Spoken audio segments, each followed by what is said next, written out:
I guess I had always just liked to doodle. Wow. There are people whose job it is to like design this stuff. That's pretty flippin' awesome. Yeah, it was a very interesting interdisciplinary experience. You're frantically sanitizing crayons between a group of kindergartners and first graders, and you're like, "What is my life?" So, Xavier, we have been friends since middle school, high school-ish around then, and without dating ourselves too much, I think we're just a little shy of 20 years now. And in that time, I've seen your passion and your art and your craft just develop so much over the years. It's actually been really, really inspiring. So thank you so much for coming on the podcast. I'm honored to have you here, and thanks. Thanks for having me. I'm happy to be here, my fellow February brother. All right, so let's start at the beginning. What got you into art in the first place, and why did you choose art over something like, I don't know, music or writing or sports? So when I was younger, I had a tendency to find, I was always creative and had a tendency to find very creative ways to injure myself at whatever like sports my parents signed me up to play. And eventually they said, look, we're not going to continue to like sign you up for sports. What other fun hobby for a 6, 7 year old can we find? And I guess I had always just liked to doodle, and I just what at my dad's workplace, they always just had huge reams of paper. So if we went to visit, and then he got busy with something, he's like, here's some paper, just wait. I would just be scribbling, and then I saw Star Wars at a very impressionable age, and that kind of like opened my eyes, like, wow, there are people whose job it is to like design this stuff. That's pretty flippin' awesome. What are they called? Concept artists. Let's go. And so I was drawing a lot of like Star Wars stuff, and I wasn't hurting myself. So my parents were like, yeah, keep doing that. Don't hurt yourself. And you're actually somewhat good. Like, yeah, keep developing that. And then that just stuck with me all through elementary. And then elementary, my dad retired when we moved back to the States. And so I guess at some point it was just like, when I didn't know anybody, like just shortly before I met you, when I moved here, it was kind of just a period of like, I don't know anybody that well. So, but I know drawing. So I'll just keep drawing until I make friends. And then I made friends and I kept drawing still. Cut to high school, we did some like career aptitude tests, and one of the results for me was medical illustration. And I was like, what's that? And I'd always also just loved, animals, going out into nature. Would do that with my family all the time, and especially bugs. I loved like catching bugs and whatnot. And then I see medical illustration, and I look into it, and I find that there's a subfield called biological illustration, which is basically visually communicating all the morphological characteristics and details of animals. And I'm like, yes.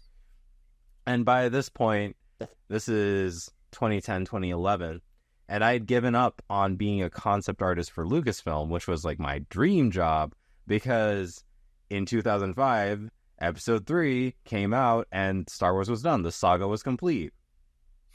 If That's a wrap. only, if only I had had the foresight of about, what was it? Yeah, it was like literally a decade later that they came back and were like, just kidding. The mouse owns it. So one day maybe I'll get a backdoor entrance into this. But I then shifted. I was like, okay, biological illustration seems like it's a fusion of like my passion for like just nature and art in one really cool package. So let's do that. So went to University of Florida, which is the only place in Florida that offers a bachelor's in that. Got in, thank goodness. And did my time where I was basically 50% liberal arts, 50% art school. So I was always like coming into classes that pre-med students were taking as electives, like covered in paint, and they were like, what are you doing? Or I was coming into like art classes, like frantically cramming for an anatomy practical that I had like later that afternoon, and they were like, what is your life? And I'm like, I don't know. But yeah, it was a very interesting interdisciplinary experience, because I got the benefit of interacting with two very differently minded groups of people. So that was something that I definitely benefited from, being able to have conversations in two very different spheres, circles. Graduated and then came back to Orlando, and was starting to my surprise, nobody was looking for biological illustrators. Like, those weren't So strange. the highly in-demand jobs in Orlando, Florida. And I had like worked up this notion in my mind. My parents didn't give me this, like nobody gave this to me, but I had this idea that if my first post-collegiate job isn't in what I just spent 4 years studying, then I am an utter failure. Nobody told me this, but that was a very loud thought in my mind. So for the better part of a year, I was only applying to explicitly art-related positions. And then it wasn't going anywhere, and I was starting to like freak out. And eventually I just, my family and they're like, look, none of our first jobs were in our, exact fields that we had studied.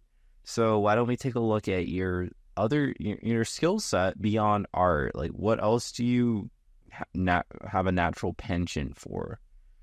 And kind of looking back, I'd been in RA in college. I'd volunteered at like lots of different positions in our church, and teaching was kind of a common thread that ran through all of those in some way, shape, or form. And my mom has been a teacher my whole life, and so she was like, I mean, you can, sub for a bit, see how that goes, and if you want to pursue it, there's definitely alternate certification routes if you didn't major in education. So started subbing, and then I was like, no, it wasn't, I'm not gonna lie and be like it was the thing that I was like, this is it, this is what I want to do for the rest of my days. But I was also able to do it. I was like, I can do this, and it's cool I wasn't teaching art, I was just subbing at first, and then I decided to apply for a full-time position and started as a support facilitation teacher, which basically I would go, I didn't have a class of my own. I would go into classrooms and pull small groups for students who were struggling with reading or math and work one-on-one with them. And then I kind of bounced around different teaching positions for 5 years. So and they were never consecutive, because there's a wonderful policy in I don't know if it's just specific to our county, but basically you can get fired. You really have to mess up and do something to get fired. But they're like, my position, most of the positions I was in was dependent on student populace. So if they didn't have enough students for the position, they just were like, okay, we're just not renewing your contract. And you would find that out like 3/4 of the way through the year. And then you're like, yeah, okay, I guess. And you would kind of regress to subbing. So then if I wasn't full-time, I was subbing. And then I got hired again as an aide in a special needs classroom. We call it exceptional education. But I was an aide alongside 2 others and a lead teacher in that classroom. And then COVID happened, and I was like, what is life? And kind of in between that, I had been doing commissions, like in freelance stuff for art in the background since college. And eventually I got tapped to do a mural for the city of Oviedo, and I'd never done a mural before. My dad was actually the one who saw the calling and was like, if you say yours, and my dad is Jamaican, everybody, just so this isn't an offensive imitation of a voice I'm about to do. But he was like, if you say it's an artist, why not apply for this year 17? So I was like, okay, I mean, I'll throw my hat in the ring, but there are probably people way ahead of me who are qualified to do murals who are going to get it. And then they called me and were like, hey, we liked your design. You want to do the mural? I'm like, ha, ha, ha. So there was some very frantic YouTubing of how to mural, like what do you need, how to operate a scissor lift and all that fun stuff. And, I did that mural and then another mural and then another mural for the city, all while I was working like full time. And it was like really, it was awesome that I was getting paid to do art, but it was also very frustrating because I was like, I barely have any time now because I'm like making lesson plans. And then I have to Zoom over here as soon as I'm done to, do these. And like, there was a lot of pain and a lot of like not sleep happening. And I eventually kind of, faith is a big part of my, my life. And so I kind of had been wrestling with God, like, I have this feeling that you want me to use arts, like visual art for ministry, but I don't see you opening the door to do that. So like, what's the deal with that? And then the answer I got was the answer I needed, but not the answer I was expecting. Basically, he was like, yo, like, I'm ready and I would love to have, you using art in a ministerial capacity, but you're the one who's stuck in the safety net of a salary that's not even that good. And I was like, that one, exactly, like, ooh. Harpoon to the chest on that one. And so this was like on spring break, right? But this was spring 2020, so February 2020, right before the dark time.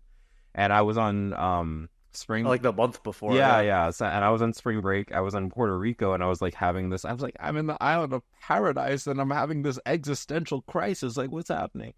And when I came back, we have statements of intent as teachers where you have to literally on a form tell the admin of the school you're at, I would like to stay in the same position at the school next year. I would like to stay at the school but move to a different position. I want to leave the school but still teach in the county. I'd want to leave education. Like, those are basically your four options. And like, when I got that answer, I was like, it feels like it's time to like go. So I said I wasn't going to come back. And then COVID happened. And I was like, well, that seems wow. About that. So I came back briefly because the art teacher then, fast forward to December 2020, we were having like sanitizing all the materials because you don't realize how collaborative art making is until you're frantically sanitizing crayons between a group of kindergartners and first graders, and you're like, what is my life? And she was done with that in December, and so she retired, and they were like, hey, we know that you taught here, or I was still subbing, but they were like, we know your actual area of specialty was art, and like, we need an art teacher for 6 months. Can you do it? Hey. And I said, okay. And so still in the back of my mind, I'm like, okay, maybe this is the perfect intersection of like education. Like, I love teaching, especially art. It's cool to, see people light the creative spark, and like, they're like, oh, I didn't think I was good, but this actually turned out looking pretty nice. And I'm like, yeah, you can do it. And I still do love that aspect of it. But in the conditions that were happening during COVID, was just like, there was lots of like frantic sanitizing. There were, I don't know if it's documented as like higher incidence of, disciplinary issues, but I found myself like, dealing with that. And I'm like, this isn't nah. And it's like, sometimes you have to get the thing that you think you want and then realize, no, no, this isn't it. So after I Yep. finished in May 21, I completely left. And ever since then, I have, I started my business in sometime in July 2020, just doing murals and illustration, put it on hiatus for 6 months to teach. And then after that, I've just been working the business and then picking up um, art education jobs. So I'm now teaching at the Orlando Museum of Art, Massachusetts College of Art Design, and Artistic Hand Gallery and Studio here in Oviedo. So that was a Okay. very long I mean, answer to that's a very simple question, but no, I love it. You've had such a unique path and journey throughout your career so far.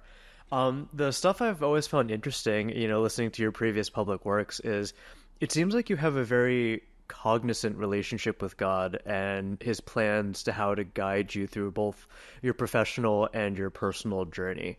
And it seems like you're quite aware of all of the different cues being placed in your life about the direction in which you're trying to go. What does that feel like? And how would you kind of interpret these signs for yourself as to which direction you should go? it feels. Let me think of words. It feels good knowing that I have like I'm following the lead of who I believe is like the capital artist, like who created everything. So and he has an artistic and creative mind. So it feels good knowing that I'm following the footsteps of somebody who appreciates the arts and has an intentional plan to utilize my passions in a greater um, plan to bring light to the world. But it also invites a lot of uncertainty, not uncertainty in God per se, uncertainty in the expectations of like society and other people in terms of Mm, like what yeah. does success look like. Um, so that can be hard to reconcile with one another because then imposter syndrome happens.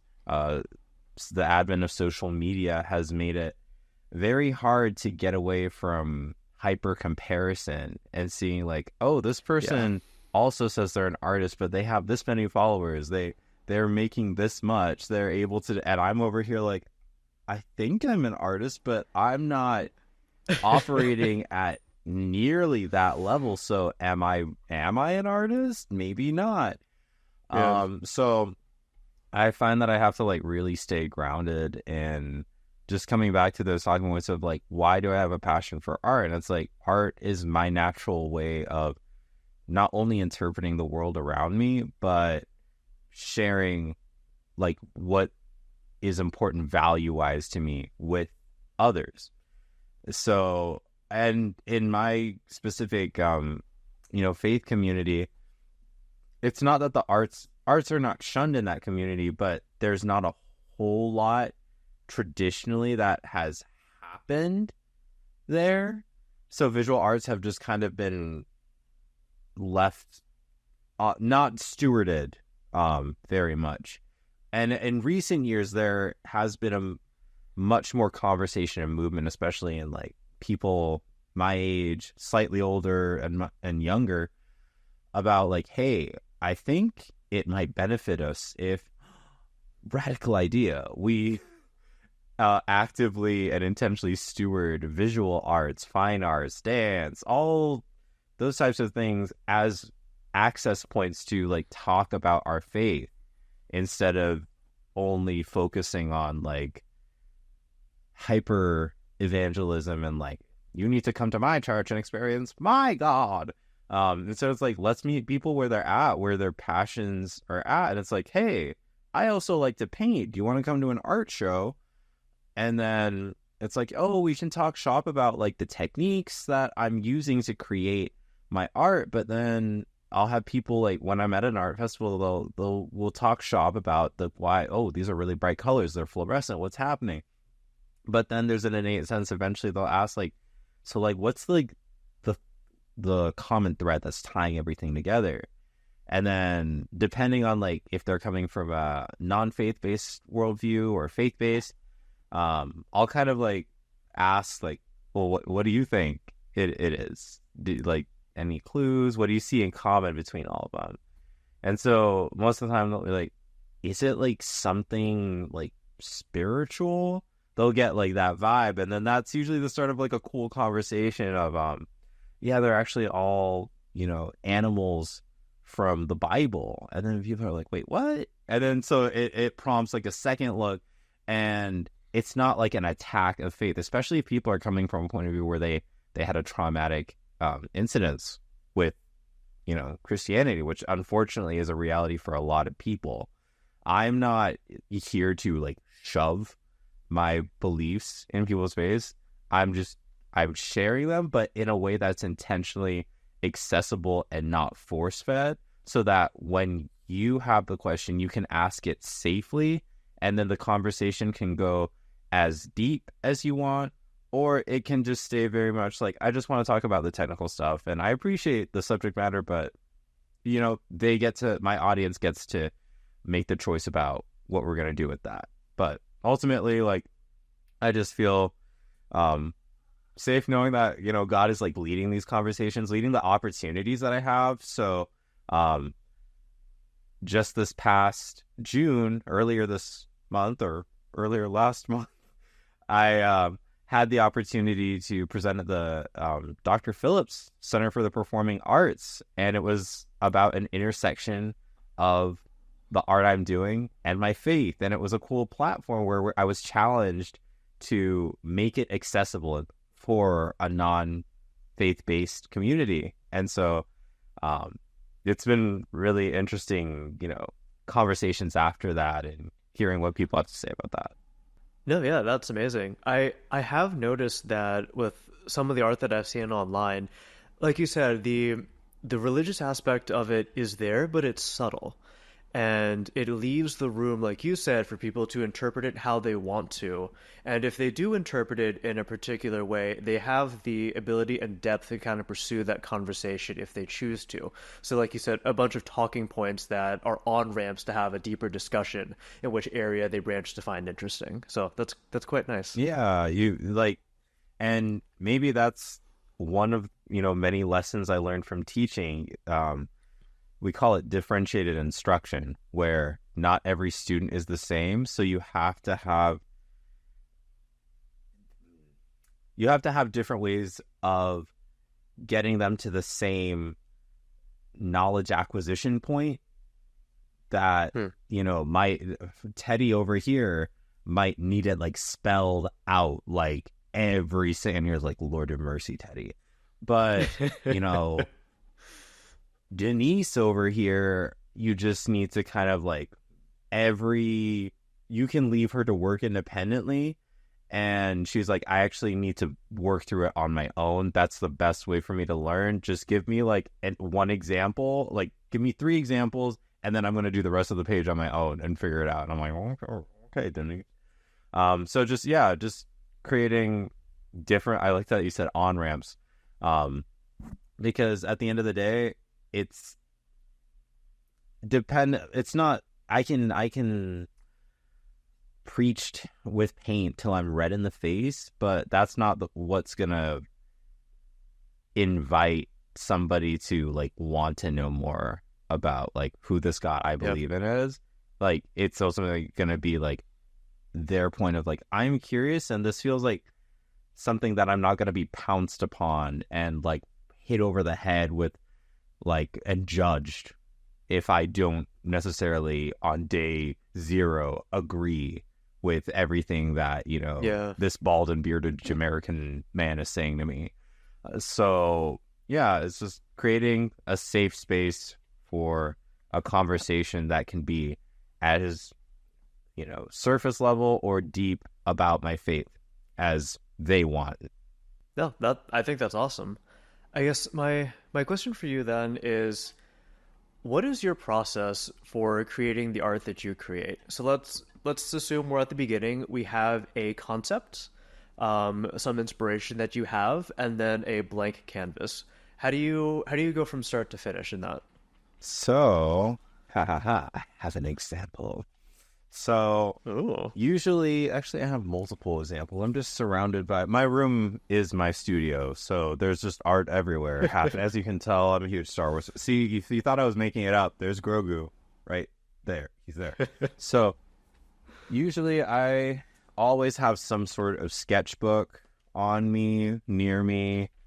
It's always nearby. So, if I'm like listening to a sermon, a lot of times I go to church on Saturdays. I'm Seventh-day Adventist. So if I'm listening to a sermon, one way that I take notes, just because you're not meant to, sermons aren't necessarily where you're supposed to take a nap. That's and if you are taking a lot of naps in your sermons, either maybe check out a different church, you can come to mine, or, maybe sleep at proper hours. But either way, I like to remember and think and meditate on what did I just hear for 45 minutes? Because if I leave and I'm like, I have no idea what he was just saying for 45 minutes, is that time beneficial to me?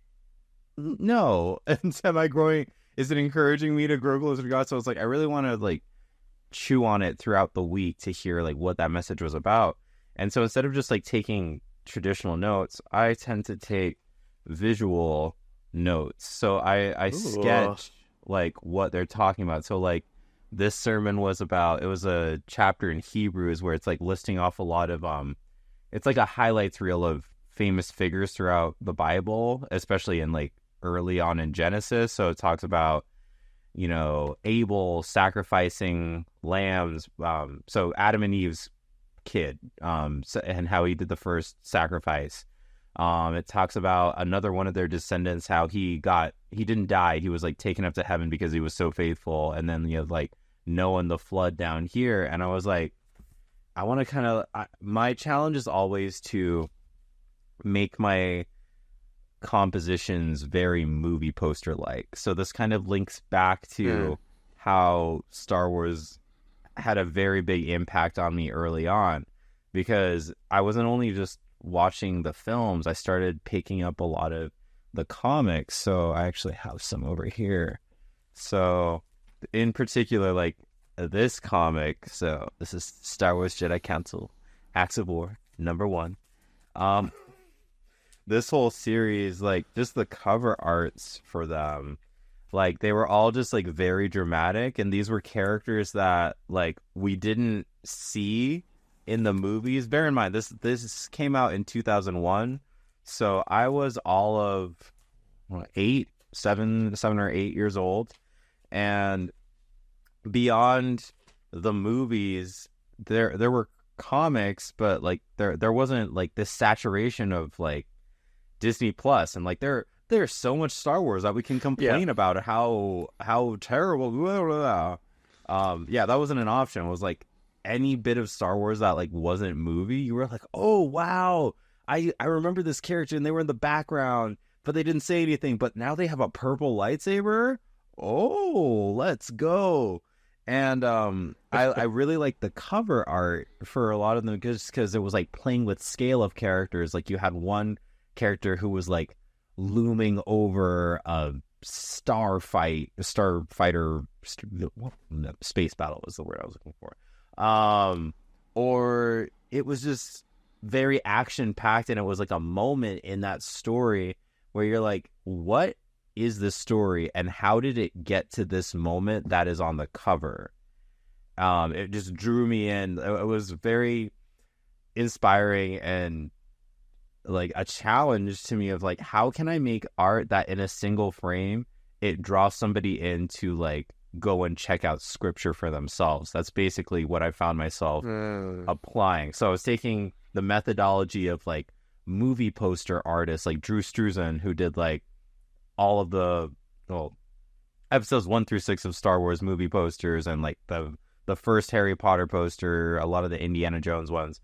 I was taking principles from him and these other comic book artists to heighten the drama and play with colors you wouldn't typically use in regards to Christian artwork, to make it accessible and not heighten the excitement because the Bible is pretty damn exciting. It's just like you have to like which moment of it am I gonna frame to be an access point that somebody's gonna want to like open it themselves and be like, I want to know how this visual like actually came to be. Like what was the story that got us there? What are the lessons or morals or ethics that it's trying to espouse? So yeah, my process, I usually start with something that, just a sketch on this copy paper, and Ooh. I kind of do some smaller, we call them thumbnail sketches that are just like, do I like this composition? I don't really like where that's going. I do one that's like a bit more developed like this. Once I'm kind of like, I think this is the composition. And then from this, I scan it, I digitally ink and color it. And working digitally, it just allows you to more quickly like play with like, what would this color look like in this area? What would do some experiments, get a color study that I'm happy with. Then I print, I print the digitized, then I take the digitized version and I project it onto my 2x3 foot canvas, and I use watercolor pencils and actually like sketch it out, just so I'm not losing the proportions or anything, because that can be a big challenge. Learned that doing murals. So, they say that you're like, when am I going to use this math in real life? Proportions you do use. If you are an artist and or muralist, you do use proportions. Haven't quite found where the quadratic formula fits in real life yet, but proportions, yes. There'll be a time. Hopefully there will not. So then I completely transfer my concept sketch. It's on the final canvas. Then I start blocking in the colors like really thickly with paint. And at this point, a lot of times my colors change.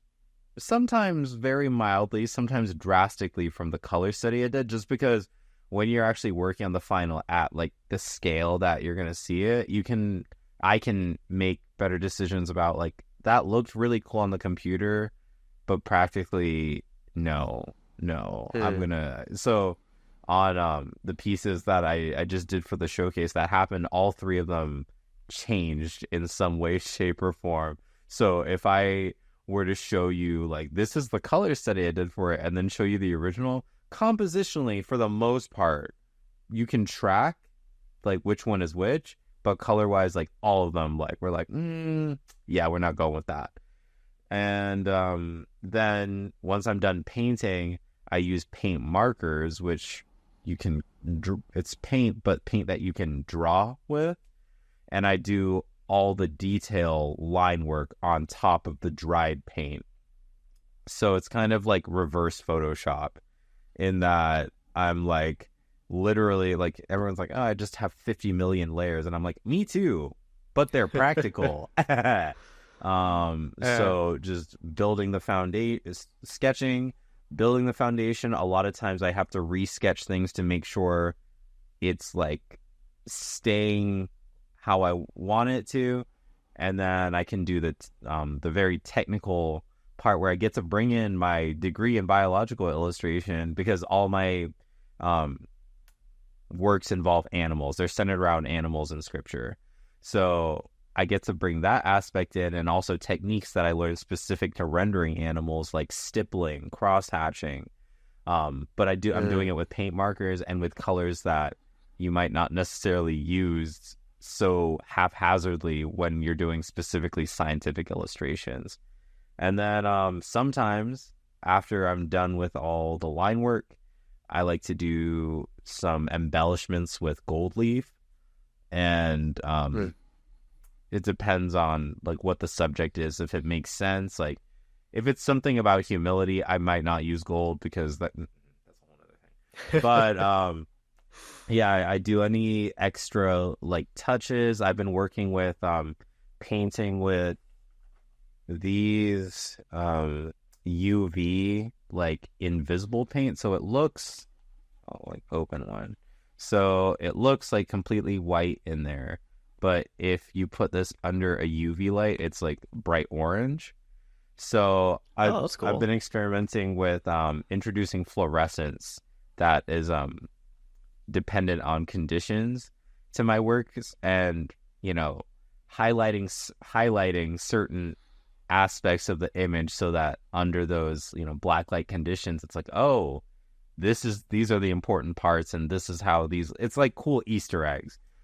Once again, because I'm a huge nerd, I love a good Easter egg, so I have them like sprinkled throughout my painting so that the longer you look at it, if you look at it in the day, you see one thing. If you look at it at night, you see more. So, yeah, that's kind of my process from start to finish. Good old varnish and trying not to get the canvas punctured as you transport it to a show. That's part of it too. But Okay, that is fascinating. It's always interesting to hear how different artists, or different creatives, whether it be a photographer, a videographer, a musician, an artist, how they go about their process and how things develop over time. And the consistent thread that I'm finding across these creatives is their work is it's as if it's living and breathing. It starts in one state with an idea and a concept, but as you work on it and develop, it'll change in directions that you couldn't have foreseen from the beginning. And I don't know, I think that's one of the most fascinating pieces of art because it has a life of its own and it develops into something unique that is more than just your input. It seems to pull the environment, the conditions and everything else in it to the final product. I would, yeah, it's kind of like a it's a baby in a way, because it's developing. And I mean, you have some artists who work very quickly, but with me, like a piece, it'll take me maybe from 2 to 3 weeks to do like a complete like painting. And like I can come to the idea pretty quickly. Like the sketch I can do pretty quick, but the painting is the longest part for me because that's where I'm making decisions about the colors, and I'm having to go back to like the color study I did, and I'm like, why did I choose that color? And like, I don't think it's going to work well at this scale. And then you have to go back and do research, or I do research of like there's a lot of color theory, like, or we actually have formulas that artists are and thinking about, okay, overall, what is this piece about? Like, what reaction do I want this final work to elicit from the audience? If I want that particular reaction, these colors that I said I was going to use don't make any sense. So I need to reevaluate what color scheme would make sense, and draw the eye and draw the mind towards this idea, this vibe, as it were. So a lot of my time is spent going back and like thinking about complementary colors. So then you have like contrast and what colors look good together. And people would be like, oh, all colors look good together.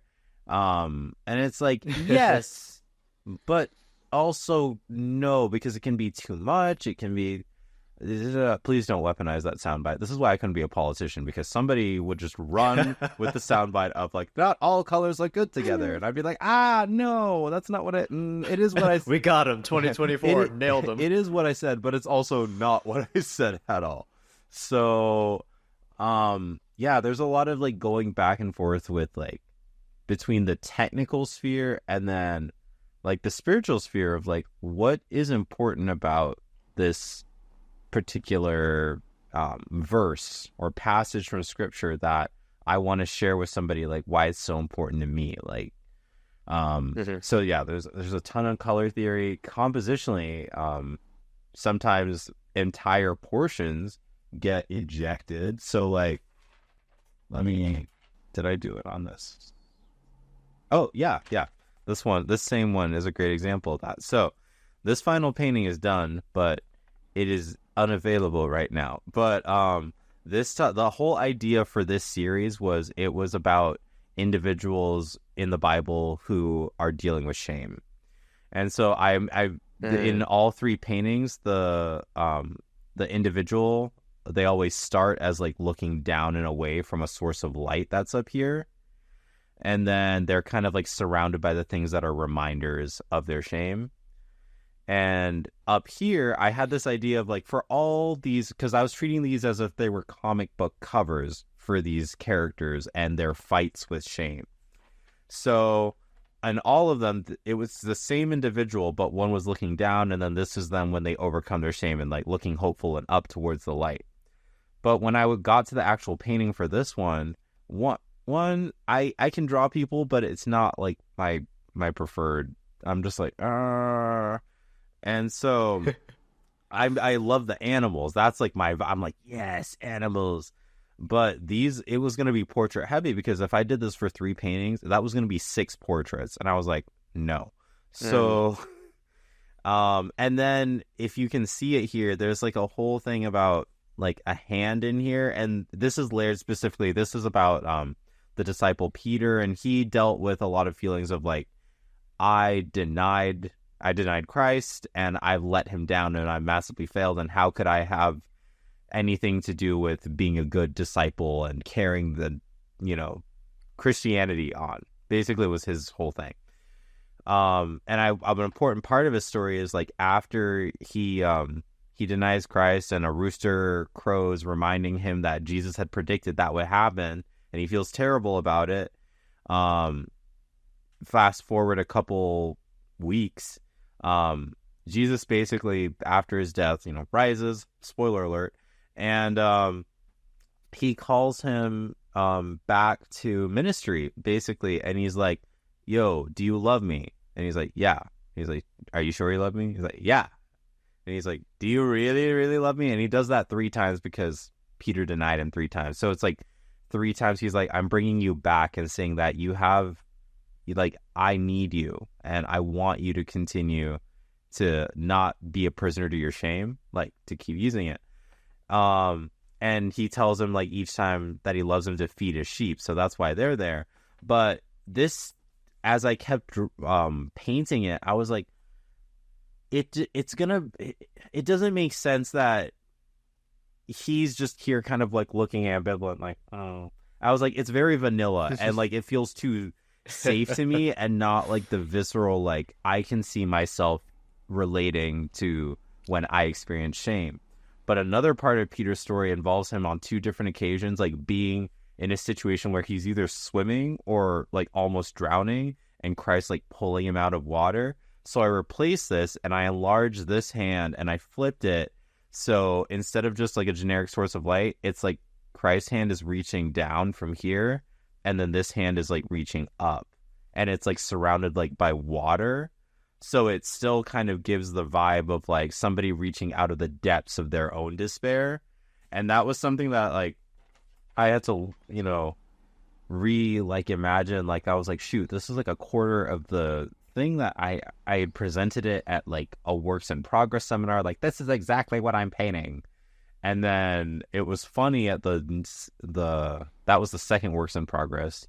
And at the third one I showed up and everybody's like, oh, what happened to the faces? And I was like, one of them, I kept both faces. The other 2, I changed it, but it's okay.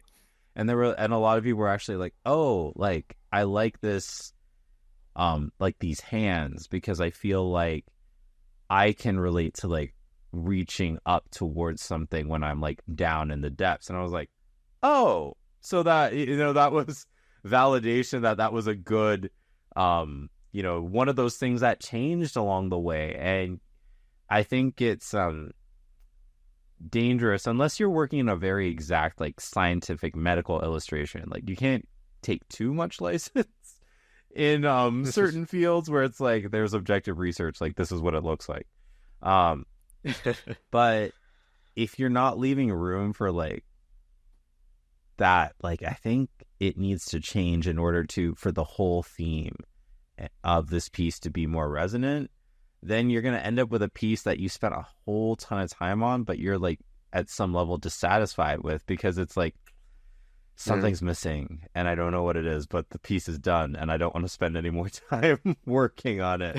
So you, but there's sometimes like the hard line where you're like, nah, so a lot in that painting, I had painted or began painting the face, and I basically had to like white out that whole section and be like, nah, we gotta start fresh. And it was annoying because then I had to like color match to this like surrounding area to like lay in what Yeah. had been there. It was basically white out, but with expensive paint, and then having to like redo certain elements so it would whatever new element I put in that corner would make sense. But ultimately, it was more effective that way than if I had a death grip on like staying with my original idea. So there has to be room for growth beyond what you originally thought. And like I feel like that's what happens in my studio. Like when the Holy Spirit, when like God's presence is like, yo, revise that. I'm like, are you sure? And he's like, I'm sure. Are you just lazy and you don't want to put in the... And I'm like, look, I need you to stop clapping back so hard. And like, okay, fine, I'll do it. So I feel that all the time in my photography. So I'll be going through, a photo shoot. There may be a couple hundred pictures in there, similar scenes, similar colors, similar background, etc. And, sometimes I'll be 2/3 of the way through the edit and I'll do something. I'm like, wow, that looks amazing. The colors, that's fantastic. And then I have the sinking feeling of like, oh God, now I have to go back and re-edit all of the other photos to this new style because I know what it can be. yeah, I know how good it can become and its potential, and I would be doing a disservice to myself and those who consume it by not doing this. I feel that in my soul. yeah. And it's like, does that mean I'm gonna have to stop and like mix more of that color that I was like, oh, thank goodness I don't have to make any more of that color because I was running low. Does that mean another trip to Michael's to go and get more of that color, or was this a custom mix? Like I I haven't recorded it, but I I would venture that a solid third of my studio time is spent mixing paint because I don't use straight from the tube. Oof, that's a lot. Yeah, well like let me see. Yeah, I'll show you something real quick. Hey Google, fan light sure. on. I know, technology, folks. This is the future. Wow. Unless, like, Google decided no. I That's guess it. Yeah. Skynet's taking over. Basically, everything on this to my left of my room, by the windows, I decided about, how was it, last fall, I saw a set of ice cream tubs that were a gallon. It was like 25-gallon tubs for they were meant for ice cream on Amazon, and they were like $50. And I'm like, I'm challenging myself to work within a much more limited color palette. And I was like, if I could just mix a gallon of these like bespoke colors at a time, then I won't have to stop halfway through a painting or run out halfway through a painting. I'll just have like an ample supply and be able to go. And so I did that, and it was a great idea, and it still is a great idea. But what happens as you're working on individual paintings one by one, I have a fairly limited color palette, but there is always something where I need a slightly different pink here. So then there's like a quick like, Yeah. and like there was this one color, I kid you not, I'm still trying to figure it out. Like it's this weird indigo color that I was trying to use on my one painting, and I don't know how they developed this color. I don't know what madness and alchemy and Faustian pacts were made, but I could not make this color to save my life. I came like close, like I'm in the right neighborhood. We're pulling up to the color, and then I miss it, and I'm like, what? And then I'm convinced that just a side tangent. I'm convinced that like our phones are listening because I kid you not, I was having a conversation with an artist friend about this.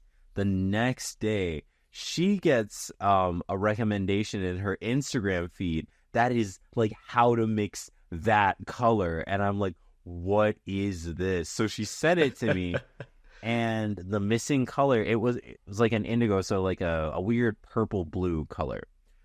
And so I'd gotten close, but the color I was missing in the mix was silver. And so I mixed silver, cobalt blue, and like this light fuchsia pink. And then it made the color. And I'm like, this, what sorcery is this? And so, but I had already by that point, like I had like eight, I still have them, like 9 different indigos, and none of them are the right one. But I'm pretty sure like 4 hours went into just trying to make this color. And then in less than 30 seconds, this reel comes along and it's like, oh, just boo. And I'm like, what is my life? So yeah, there's a lot of time, like process wise, I think there's this perception that artists are just like lollygagging and being like, oh, they're just lounging about with a photo, with a light room and their cameras and such. And I was like, no, there's like, because it becomes maddening. I'm sure when you're editing photos and you find that one and you're like, what the hell did I do that that happened? I like that, but what did I do to, like, was it the light balance that I just corrected? Was it, what did I don't know what I hit, and now I have to go and apply this wonder, like, you're excited about it, but I have to retroactively bring everything up to par. And it's this moment of like, do like very quick cost benefit analysis, opportunity cost, because you're like, mentally, do I have it in me? And you're like, no, but you're like, but am I going to be so much happier with the final product if I do this thing? And it's like, yes. And it's like, okay, maybe you don't have to edit all of them retroactively in one session. And you start like, this is like the bargaining act of like grief, Exactly. where you're like, okay, we are going to do it. Yes, but we are only going to do 3 at a time. And you're like, okay, all right, we'll do that. So, yeah. That hits way too close to home. So let's talk about your style. How did you develop your style in the beginning? And I imagine it's evolved over time to where you're at now. Because I know you pull inspiration from the Bible, your biological illustration. You pulled your composition inspiration from movie posters and such. What are the different mixes of things that came together to form your initial style versus where you're at today? So back in college, something that helped me figure out like my stylistic influences was we did an exercise my senior year called artistic ancestry. So basically, and people in any artistic field, or like even like martial arts, dance, like things like that, you might be able to do this. So what you do is you start with yourself, like in the middle. Imagine just like an ancestry, like literally tree. And then you think of like, all right, who are 2 of my biggest influences? So for me, I was like, who are 4 of my biggest art influences? And they were what genres they occupied. So it was artists who are depicting, scenes from the Bible, concept artists slash comic book artists, impressionists, and then what was my last one? Oh, scientific illustrators. And so I had those 4 branches, and then within them, I started with 2. I was like, all right, let me think of 2 artists in each of those branches who I know, like, I'm like, I look at their stuff and I'm like, I like this about their stuff. I want to try and bring that vibe into my work. So I'll say, for like concept art slash comics, 2 of the artists who immediately came to mind for me were Doug Chiang and Ralph McQuarrie. So they're both heavily they are both kind of the visual architects of the Star Wars universe, one for the prequels, one for the originals. There are many other like visual artists working in the realm, but they're two of like the titans working in that. And I would look at their work and say, it's like, okay, what about their work do I like? And I would like take notes on like, I like the colors they use, or I like how dynamic there's a sense of movement in their painting. And then the next challenge was to be like, okay, who are the artists who influenced them? And it gets tricky because some artists are very explicit about, I draw inspiration from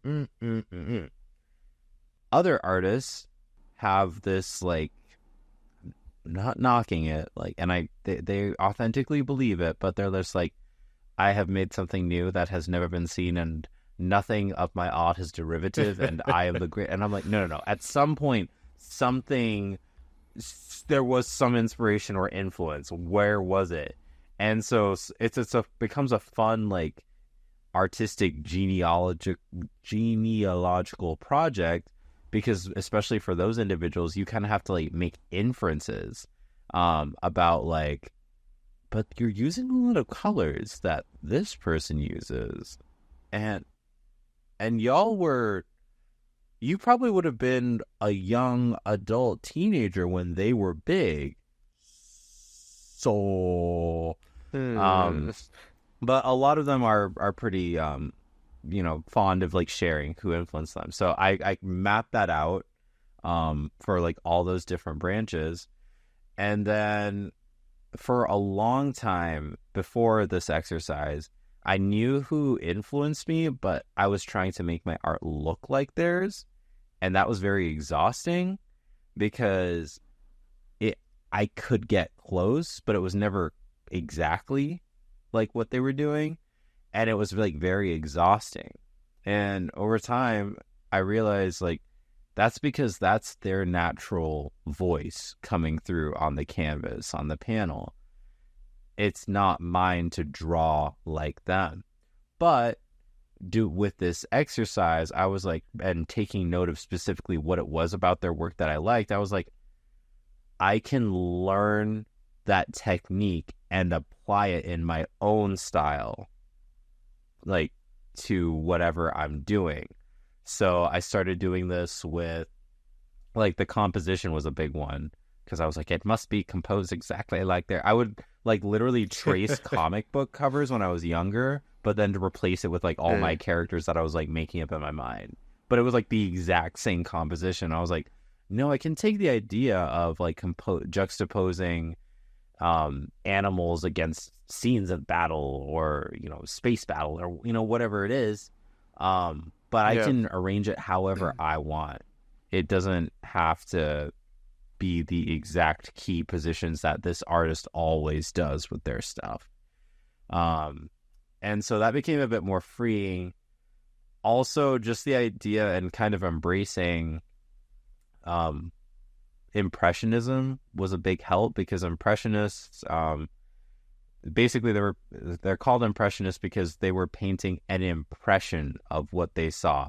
They weren't hyper real painting exactly what they saw. So when they first like came on the art scene, like mid to late 19th century, like people thought their stuff was crap. Like a lot of society. So these are the artists like Monet is probably one of the most well-known Impressionists. And then you have like Van Gogh he's technically post-Impressionism, but that whole genre of people, like, it was not well received initially. It was like, it looks like you're scribbling with paint, and it's like a weird foggy version of the landscape. Like, I don't get it. Like, what is this about? Like, why didn't you give me a photoreal thing? And it's like, well, one, because photography just got invented and it's really expensive, so go F yourself. And then it was like, because I want to give the impression that like maybe by painting an impression of this place, you might be inspired to go and visit the actual place for yourself. And I was like, oh, you're Yeah. getting saucy now. So that allowed me to have a better feel about my yeah, that allowed me to have a better feel about how my finished work would look, because I had this idea that fine art, in order for it to be fine, must be like an oil painting that is exquisitely rendered in detail and da da da.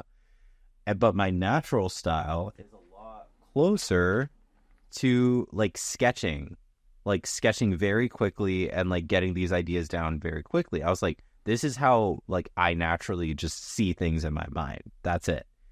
And so when I started allowing that to show up in my final products more, and be like, that feels right, because that's what I saw at the beginning of in my mind, and now it's on the canvas. Versus like there's a point when I'm in the painting process of a lot of my pieces where there still is this like imposter syndrome comes in, and it's like, ooh, should you use the paint markers on top of the painting, or should you just like take the extra time and like render it fully out like they taught you in an observational painting to be a fine oil painting without the crutch of your bold sketcherly lines? And I'm like, bump you. And it's always terrifying. It's still, with each piece I do, I finish the painting and I'm like, okay, what a nice painting. Now I have to draw all over it. And as soon as that first like marker touches the canvas, you're like, I'm committed. Now I have to finish what I started. Like, it's gonna be weird if I don't. But yeah, that's always in terms of what's allowed me to get to the style that I'm using today. Being able to identify the elements that I glean from other artists, but not forcing myself and my art to look like those artists. It's the difference between imitation and emulation. Imitation is actually a great way to practice particular techniques.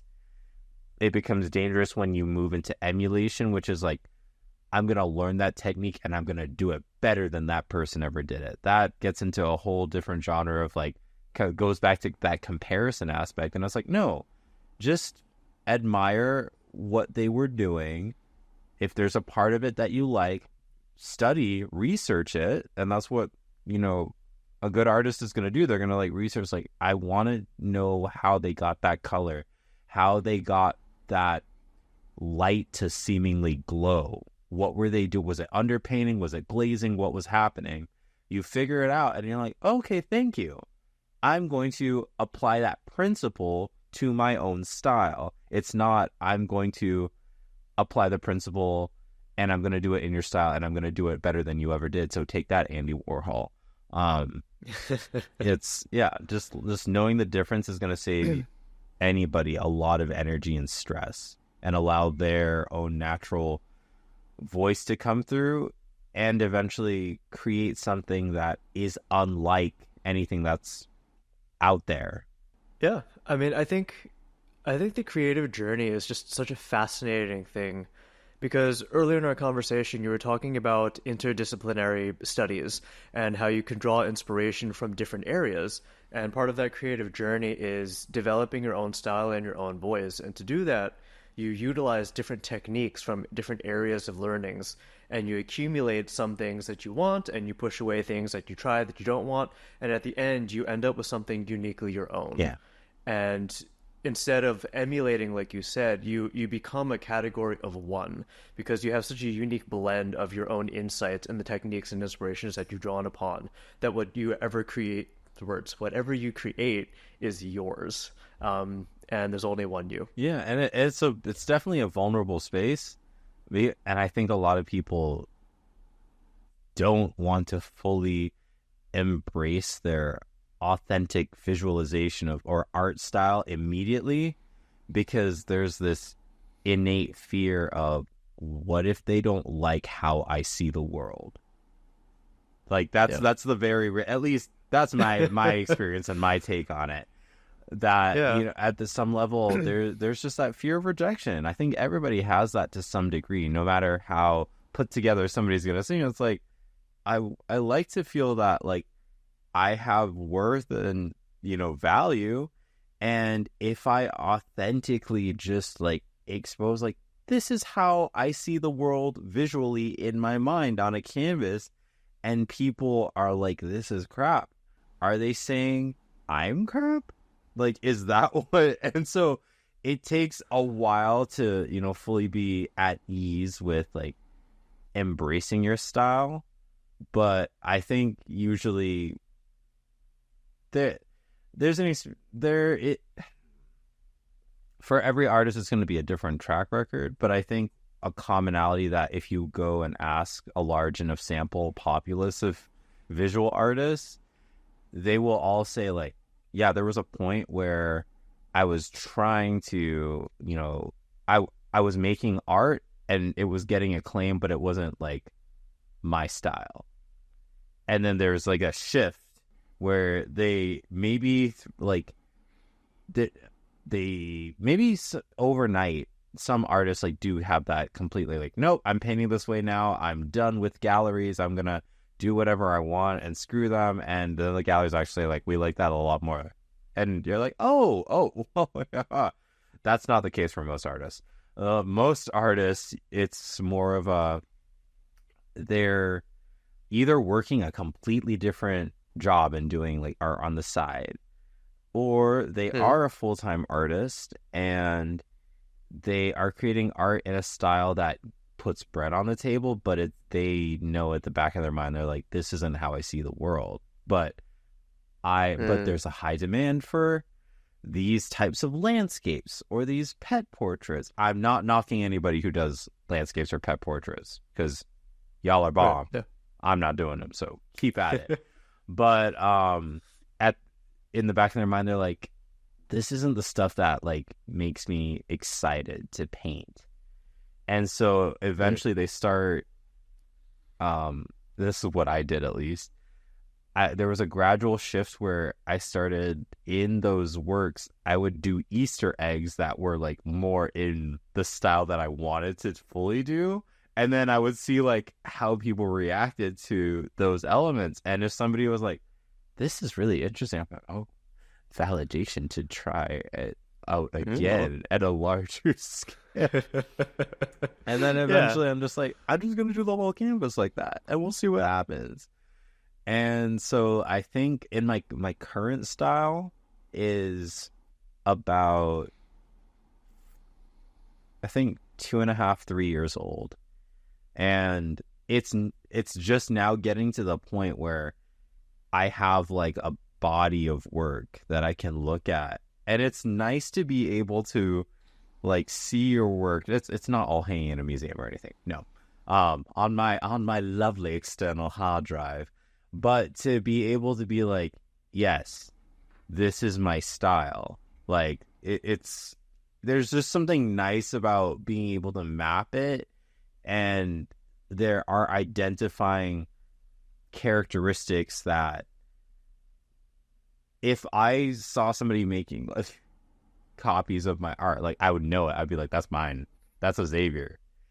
Like it's cool to build, not, I hesitate to use the word brand, but there's an aesthetic style that it's like, this is how Jason Sir edits his photos, and this element is it the specific color grading? I don't know what's happening, but I know it's a Jason Sir without seeing his name on it. And that's been a cool creative challenge just personally that I've been doing. I've been a lot more intentional about it in the last year. But it's cool, and it's reassuring to look back at your art and say, like, not out of like a sense of like cockiness, but it's nice to like look at an image and you're like, I really like that piece that I did, and I'm happy with how it turned out. And I like that at festivals. What's really cool is sometimes I'm like set up where you won't immediately see where I am But so I sometimes get like to hear fun objective takes on my art. My favorite one was from this last festival, and there was this kid. I have a piece that's about Peter's denial with like a giant rooster and stuff. But something I do with all my animals is that they don't have pupils, so they're just like glowing like bright colors. And this kid was like, "It's a demon chicken," and then like ran off, and I was like, "Thank you." That I was like, that made my day. Um, I think there's such an interesting balance between, on the human side of things, the self-confidence and self-worth and feeling the imposter syndrome, and on the creative aspect of things, developing your style, because it's such an intimate and unique experience. What are things that you've done in relation to your work to help conquer that feeling of the imposter syndrome?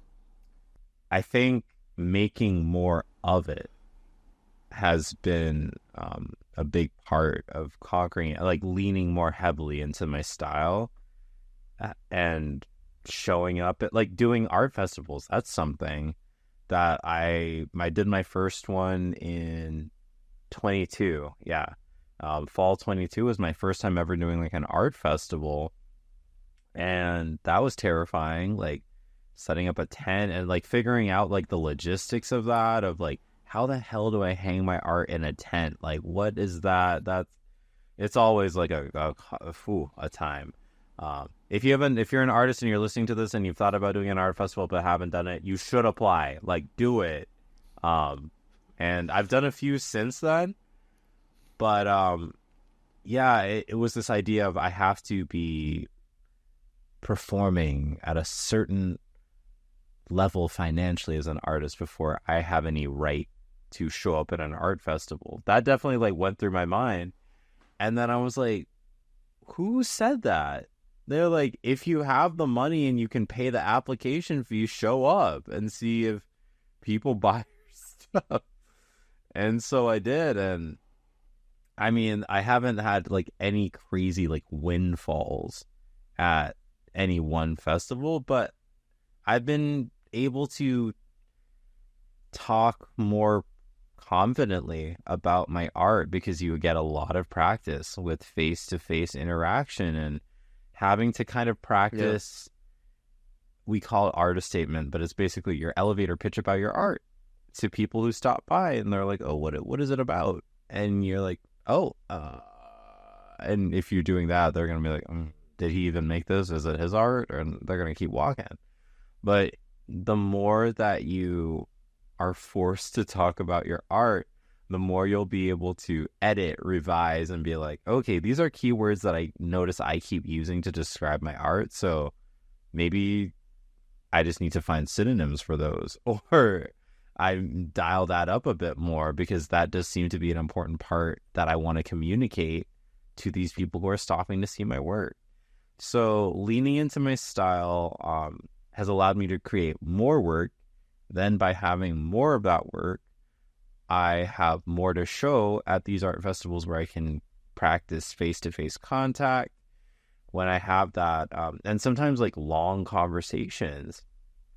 And that in turn leads me to want to continue creating more work. That sometimes these conversations I have with people, they're like, oh, have you like thought about like doing this specific passage? And I'm like, I don't remember that one. Can you show it to me? And so sometimes it's a springboard for like new ideas. And I'm like, oh, I was like, hey, you want to buy that one when I make it? And I was like, hey, maybe. So I'm like, okay. Yeah. But yeah, I would say that's a big part of it. Just applying to not only art festivals, but calls to artists online. And it always sucks when you get rejected. I'm not going to lie. I applied to an art festival for April that I didn't get into. And I was just like, oh. But it doesn't get like, I don't know that I can say it gets easier, but you learn to be able to not let it be like a death knell in your like, oh, I'm going to need like a month to recover from not getting into that show or not getting into that gallery or not being the muralist chosen for this project. You're just like, all right, that bites, but my art doesn't bite. I don't bite. So I'm going to keep doing my stuff. And I think, anytime you do experience that rejection, it's calling into that same space of vulnerability I mentioned earlier of like, are people going to like authentically me? And it's like, I show them authentic me and they didn't let me in their show. And that's like a very real thing. It sucks, but it's like, okay, that's okay. If they didn't, want my stuff for their show, it's probably saving me like being upset that like I'm at this show and nobody's interested in my art.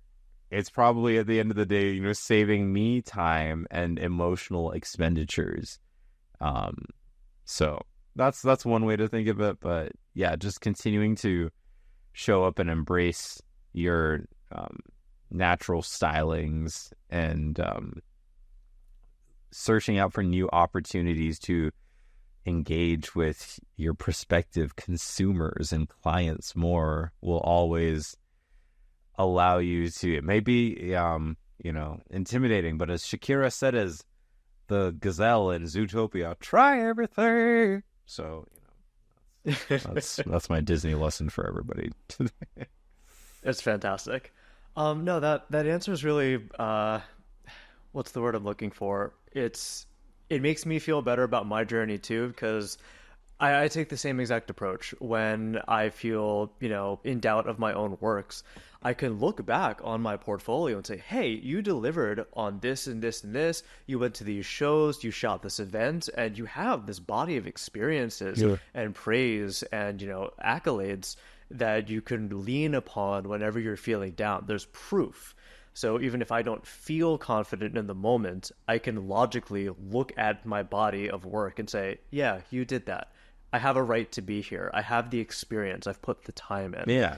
A lot of rejections actually turn into opportunities if you wait long enough. And that sounds so Yes. weird, but one that's very real and happened in the past year was this. So I just had this showcase in June that I got to present at. I applied for it actually 1 year prior, and I didn't get in that time. And so it was like all about like, it's a 6-month fellowship for like Christian artists. And I was like, yes, like this is like, let's go. And then I like went for the interview and it seemed to, go well. And then I didn't get in and I was like, oh, what happened? Oh. And I like sung a bit, but the cool thing was like, they were very intentional about like, keeping in community and still inviting to like events they had.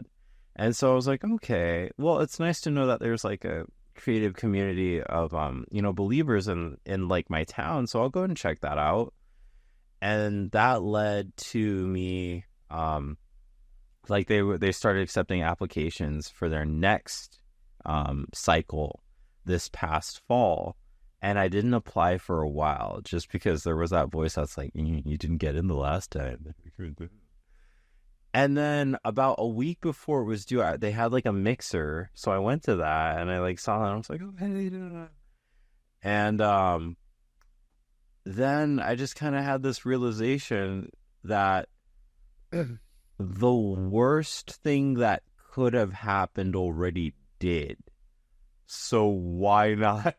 I already didn't get in one time. So it's like, why not? At this point, I already know what that sing feels like. But there'd been like other, shows in between and whatnot that I hadn't gotten in. So it's like, I'd been able to get a better handle on like, if it doesn't work out, it sucks, but, and so with that attitude, I think it allowed me in my interview. So these are individuals I'd all met before who were interviewing me again.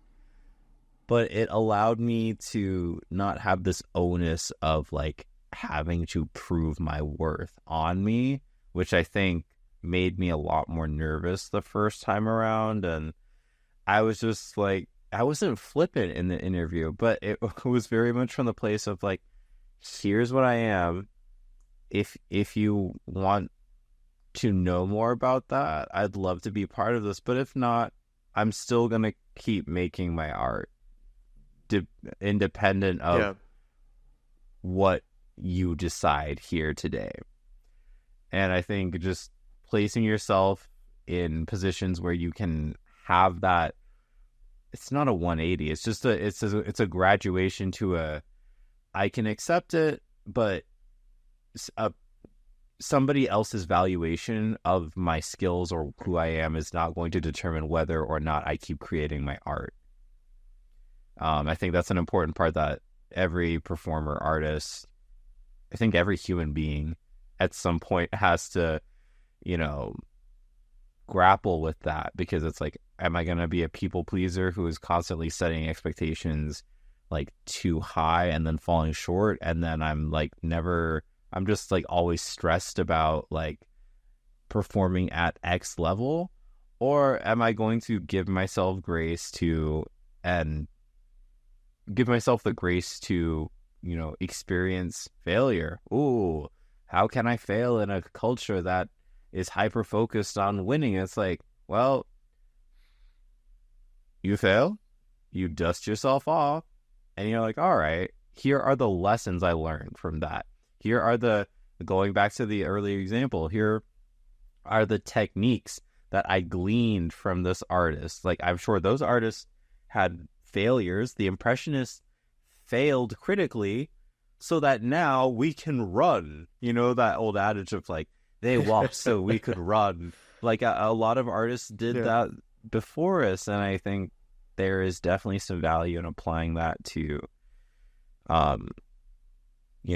combating imposter syndrome in 2024. We have to not like settle with rejection. That's not what I'm saying here. That's a dangerous. No, don't settle and become complacent in not growing as an artist, but don't let it become something that has a staying and paralyzing power over you to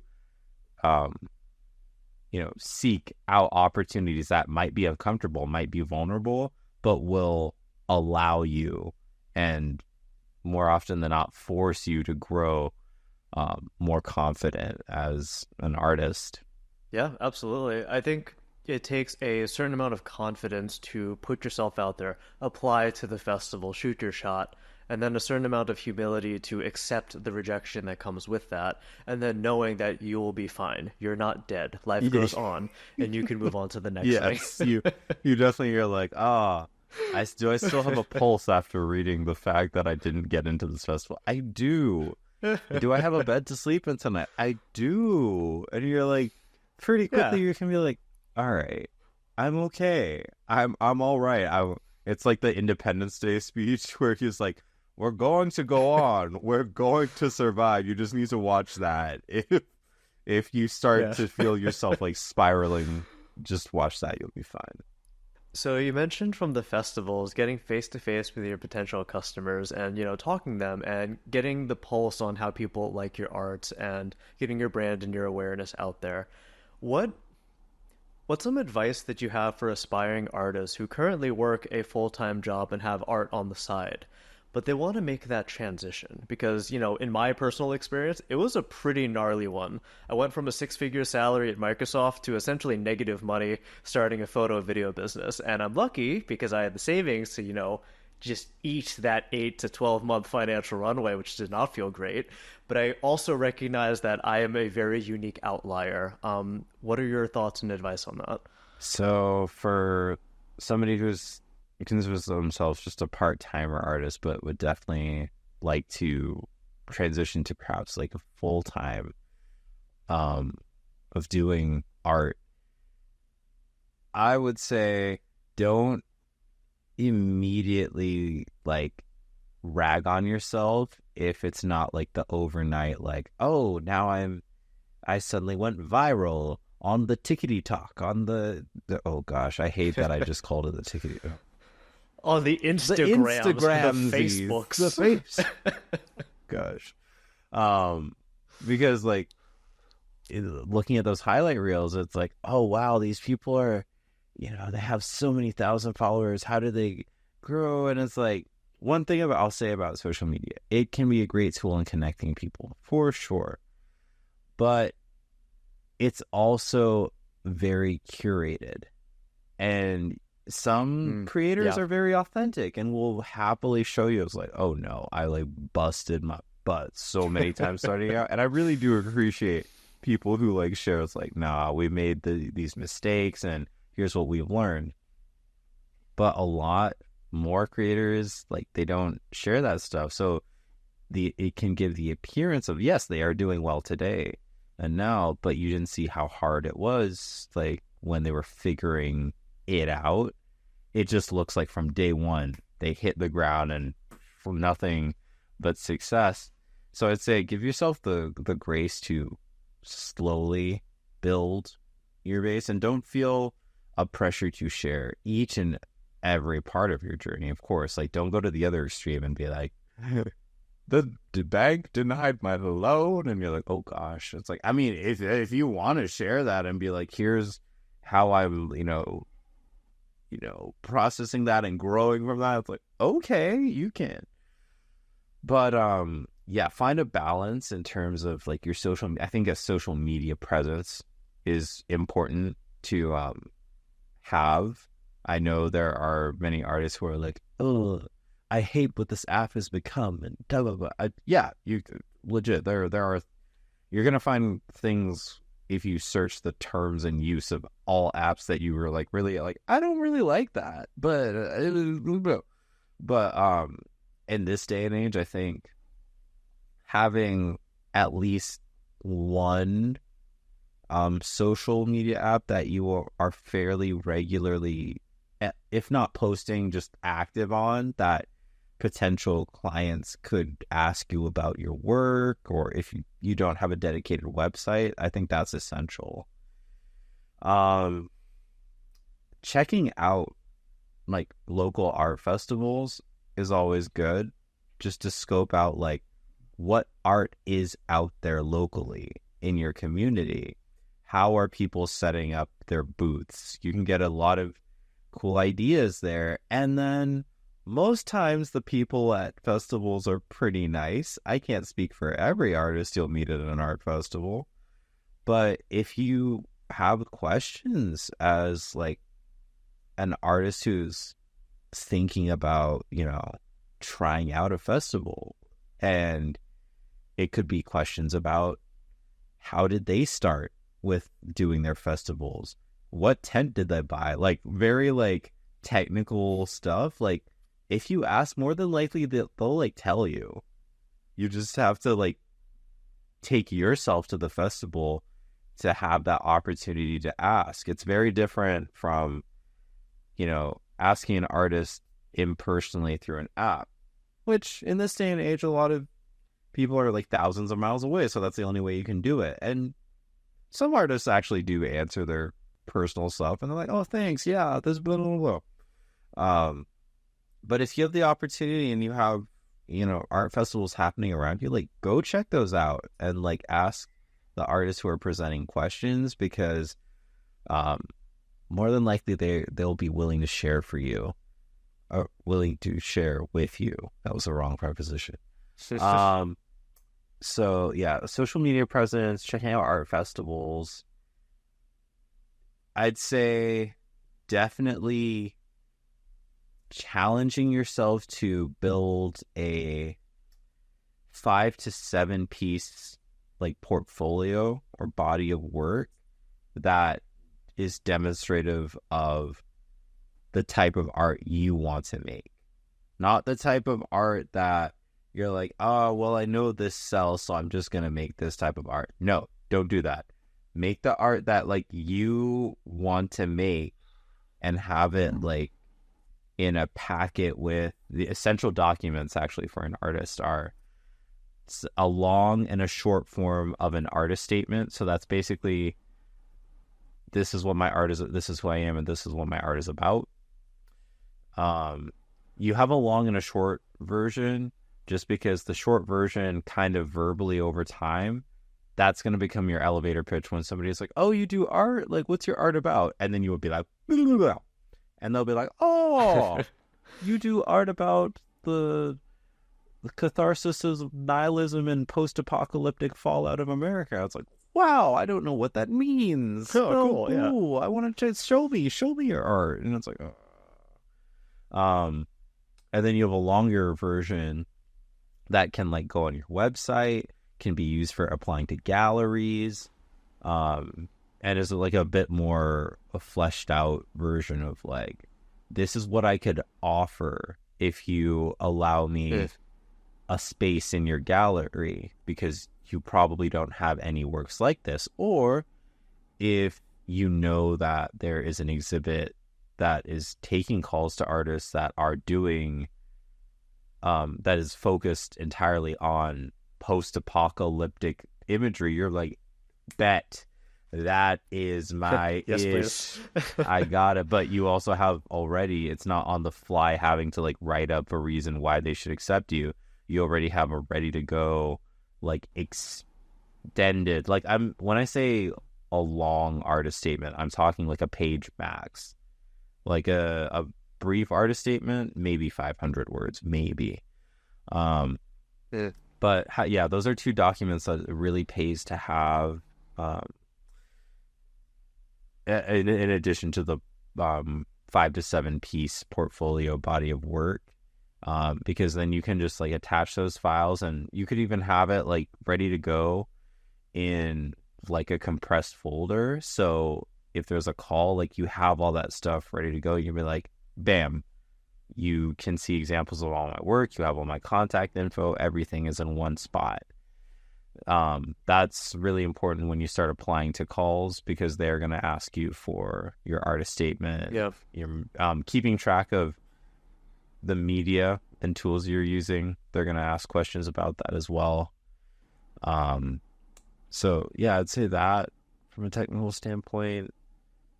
Engaging with the positive of social media, since I've been lambasting them for so long. Reach out to artists who inspire you and who like you like their art, or you have a question about how they are, like you see that they have certain products like merchandise that you're like, whoa, I want to eventually like have my line work versions of my art on shirts. How are you doing it? Are you screen printing it yourselves? Like, what's happening there? Most of the time, just like in person, if you're respectful enough and you lead with, you introduce yourself, hi, I'm so-and-so, I really like, and say something specific about like one of their art pieces. Don't just say, I really like your art, da, da, da, and then launch into like, I want this information from you. Find like a specific piece of theirs, and perhaps like I would recommend, like, if they've posted that piece, like forward it to them. Like, you know how you can share it? Like share it to them along with your like, hi, I'm so and so. I really liked the way that you introduced texture in this corner of this piece, and I've been thinking about it a lot. Would you mind sharing a bit about how you did that, as I'm trying to, experiment with different textures in my own art, like something like that. When they see that you've taken the time to like actually like look back at their work, that's when they're like, oh, okay. They there's a higher pay off like for them, because it's like, okay, this could be one, a potential client, but two, like this could actually just be like a really cool life interaction that like I feed into a burgeoning artist, and then maybe down the road, like we'll link up at an art festival and say, hey, remember that time that I was that person, and now I'm here and we're booth neighbors at an art festival. Like that stuff happens. So yeah, just be respectful and about when you do it. And I'd say try to drop a a specific highlight of something in their art they like, maybe with a specific piece, because I know I'm talking from like the artist end. If somebody did that with one of my pieces, I'd be more willing to talk to them than if somebody just like sends like, I really like your art. How do you do it? And it's not like I'm not going to answer you, but it's just like very like, thanks. I, I, I paint. I paint and draw it. Like, I don't know where else to what I can help you with there. And then like for me personally, a big part of it is just like, inviting God into the process was like a big part of it for me, and just like, hey, like, where am I feeling that? What is a pain point that I feel like a lot of people in my spheres, whether it's at church, whether it's like with like the old gang from like college, high school, or work, like at these different places I'm teaching at, what's a pain point that I feel like all of society is experiencing that I could create a piece based on scriptures featuring animals that would alleviate that? Like, what is that? And then a lot of times I just kind of like sit on that, meditate on that. So some sort of like discipline where you are like meditating on what niche can my art fill, whether that's keeping a journal, whether that's like, actual like meditation, if you're not Christian, or don't have a faith per se, but just practice like meditation and like really figure out like where's an area that people aren't speaking on in society that I have a voice for and I could contribute and start a conversation on, and keeping a log of that in some fashion. I think that's a really good practice. And especially circling back to the aspect you'd said, if somebody was full-time with something else and wanting to transition to being an artist full-time, it's maybe finding how much time daily you can give to like mini projects, or like I'd say is it like really look at your schedule and be like, okay, what am I doing like after work or even before work? Like it's like, okay, if I'm gonna start small with like, I'm gonna do a drawing a day for 30 days, ask yourself, it's like, how much time can I spare my day? Is that gonna be like a 5-minute drawing, or is this gonna be like my pre-sleep like melatonin cool down of I'm gonna draw for an hour right before I go to sleep? Like, and I mean that could work, because if you're not drawing on like a digital tablet or something, fun's research has shown that blue light of computers, it's actually not the best to like an hour before you go to sleep. As we rebel doing a podcast, shouldn't be like intensely experienced. So that's why like a lot of people are like, oh yeah, it took me forever to fall asleep last night. It's like, well, what were you doing like right before you fell asleep? I was like scrolling your phone. It's like so it's like I'm personally attacking myself here, but yeah, instead replacing that with a healthy habit, a healthier alternative of just a pen and a pencil, and sketching out. Maybe it's sketching out what your day was. What was a crazy moment of your day, or like practicing the art that you already are like, I want to do more landscape art. Maybe doing a couple compositional like thumbnails for ideas of things you want to paint in the future, or on that long weekend you have coming up at the end of the month, where you'll be able to actually not just do a drawing a day, but actually do a bigger version of whatever these mini projects are. So just really like doing an inventory of your timetables and finding space somehow each day to practice whatever, if it's painting, acrylic pours, just so many different art forms. Just practicing it daily, that's gonna pay off in the long run, and it's gonna help counter these ideas that every artist has a meteoric rise to the top, and it's like, no, it's the small steps that you don't see that lead to the heights that get you to the top of the mountaintop. Yeah. So yeah, I think that kind of encapsulates everything I'd say to the, you know, person migrating from the full-time 9 to 5 and wanting to get more into full-time artist work, and don't set the pressure of, you know, having a website like bespoke and like it must be glamorous and da-da-da. It's like half the time it's like when you start out, it's going to be rough and it's going to change, and people might see your mistakes. It's okay, you will live. But like you have to put it out there before you can grow. Like you're gonna get some feedback, you're gonna have some sucky people who are like, this is crap, and you're gonna be like, well, it's not. I know it's not, because after I eat my oat bran, that's crap. This isn't.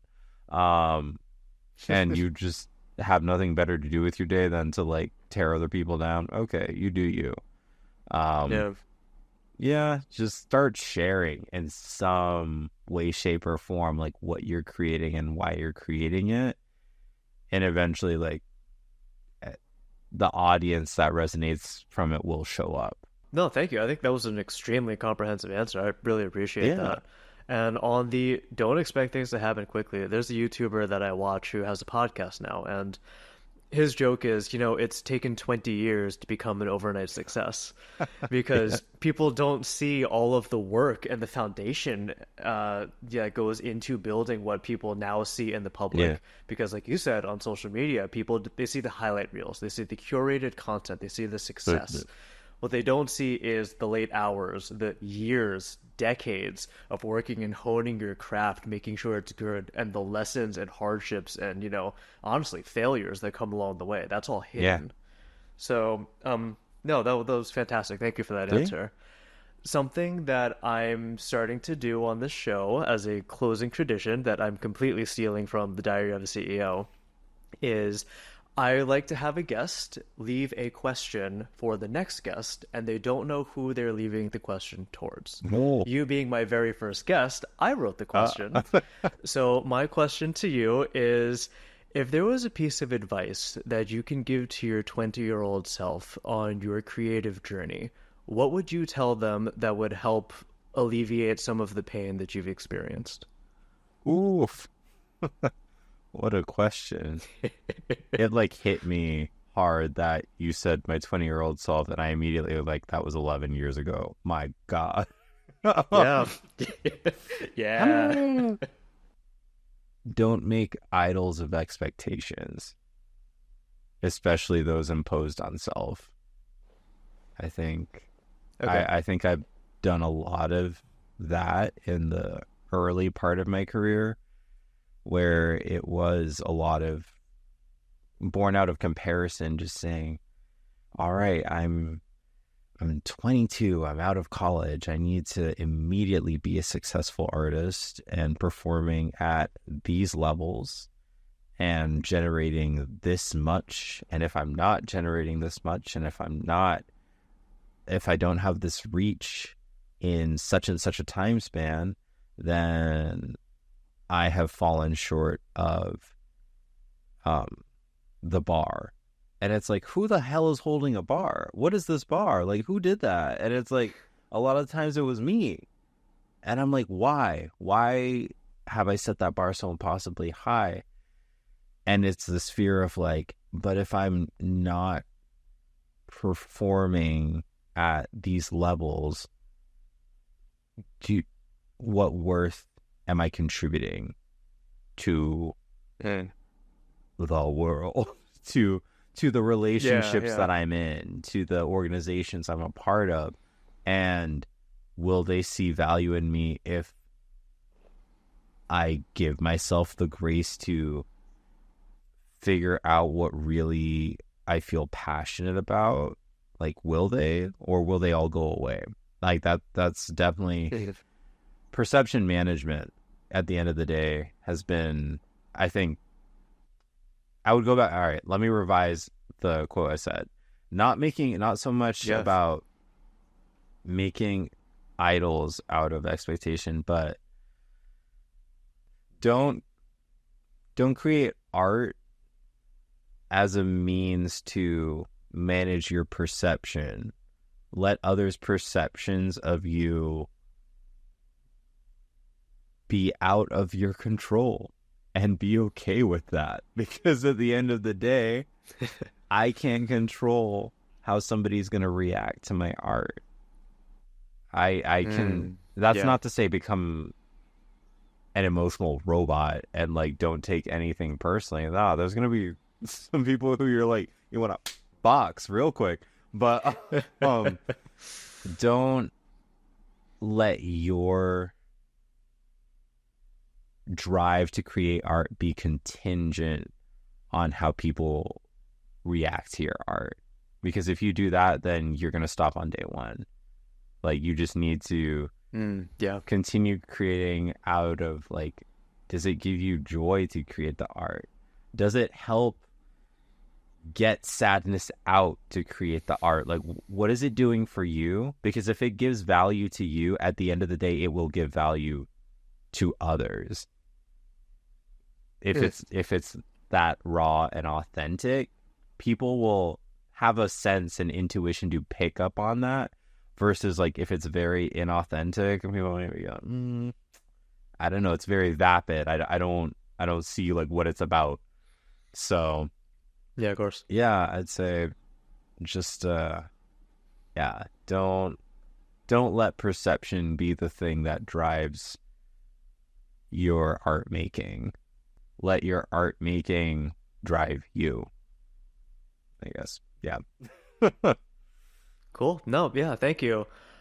This has been fantastic. I really appreciate you sharing your journey and your expertise and a lot of the trials and hardships that you've gone through and all of the different pieces and experience that has brought you to your current day. It's been a pleasure. Thank you so much. Thanks so much for the chance to, be the first on this up and coming podcast. The first ever. Yes.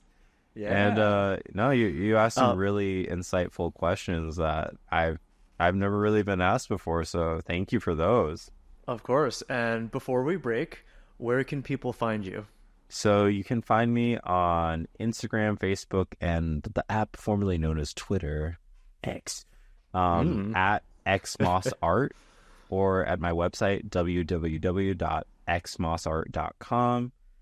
And where else can I find it? If you're interested in commissioning some work, my email is info@xmossart.com. So any of those ways, reach out and you'll be talking soon. Awesome. Thank you so much. All of that info can be found in the description down below. Xavier Moss, it's truly been a pleasure. It's been a pleasure, Jason. Talk to you later.